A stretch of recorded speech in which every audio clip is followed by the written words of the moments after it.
মেয়েও রাজি, আমিও রাজি। মেয়ের ফ্যামিলি থেকেও রাজি। আমার ফ্যামিলি থেকে গার্জিয়ান আসছে না, তাই বিয়ে হচ্ছে না। ভিডিও শেয়ারিং প্ল্যাটফর্ম টিকটকে ভিডিও দেখে ফেসবুকে পরিচয় থেকে গড়ে ওঠে প্রেম।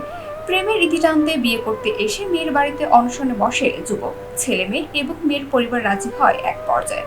শর্ত দেয় ছেলের পিতামাতাকে আসতে হবে, অতঃপর ছেলে তার পরিবারকে জানালে তারা বকাঝকা করে তাকে। তারপর মেয়ের বাড়ির পাশে একটি মেহগনি বাগানে গিয়ে বিষপান করে এই ছেলে।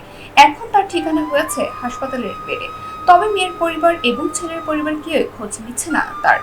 ঘটনাটি ঘটেছে কুষ্টিয়ার মিরপুর উপজেলার আমলা ইউনিয়নের চৌদুয়ার এলাকায়। এই যুবকের নাম ইলিয়াস সর্দার। সে বগুড়া জেলার ধনুক উপজেলার মথুরাপুর ইউনিয়নের নিশ্চুনপুর গ্রামের আশরাফ সর্দারের ছেলে। বর্তমানে ইলিয়াস মিরপুর উপজেলা স্বাস্থ্য কমপ্লেক্সে চিকিৎসাধীন রয়েছে। হাসপাতাল থেকে তিনি বলেন, মেয়ে রাজি, আমিও রাজি, মেয়ের পরিবারও রাজি, কিন্তু আমার পরিবার থেকে কেউ আসছে না, তাই বিয়ে হচ্ছে না। আমার আব্বু আম্মু না আসে, আমাদের বিয়ে হচ্ছে না। এখন আমি এখানেই থেকে যাব।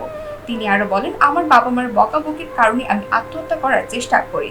মিরপুর উপজেলা স্বাস্থ্য কমপ্লেক্সের পরিবার ও পরিকল্পনা কর্মকর্তা ডক্টর পীযূষ কুমার সাহা ঘটনার সত্যতা নিশ্চিত করে জানান, গত 11 মে রাতে ইলিয়াস নামের এক যুবক হাসপাতালে নিয়ে আসা হয়। চিকিৎসকরা তার শরীর থেকে বিষ উত্তোলন করেছে। সে বর্তমানে আশঙ্কামুক্ত এবং হাসপাতালে ভর্তি রয়েছে। বুধবার সকাল পর্যন্ত এই যুবকের পরিবারের কেউ হাসপাতালে আসেনি বলে জানান এই চিকিৎসক। মোহাম্মদ ইলিয়াস সরকার। মোহাম্মদ আশরাফ সরকার।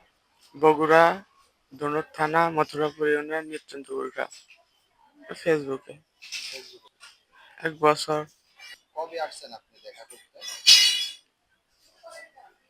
2 দিন আগে। মেয়েও রাজি, আমিও রাজি। মেয়ের ফ্যামিলি থেকেও রাজি। আমার ফ্যামিলি থেকে গার্জিয়ান আসছে না, তাই বিয়ে হচ্ছে না। আমার আব্বু আম্মু আসার কথা ছিল, আসে নাই। ফোন দিছি, ভালোই বকাঝকা করছে, তারপরে আমি বিষ খেয়ে ফেলছি। আব্বু আম্মু যদি না আসে, আমি এখানেই থাকি যাবো।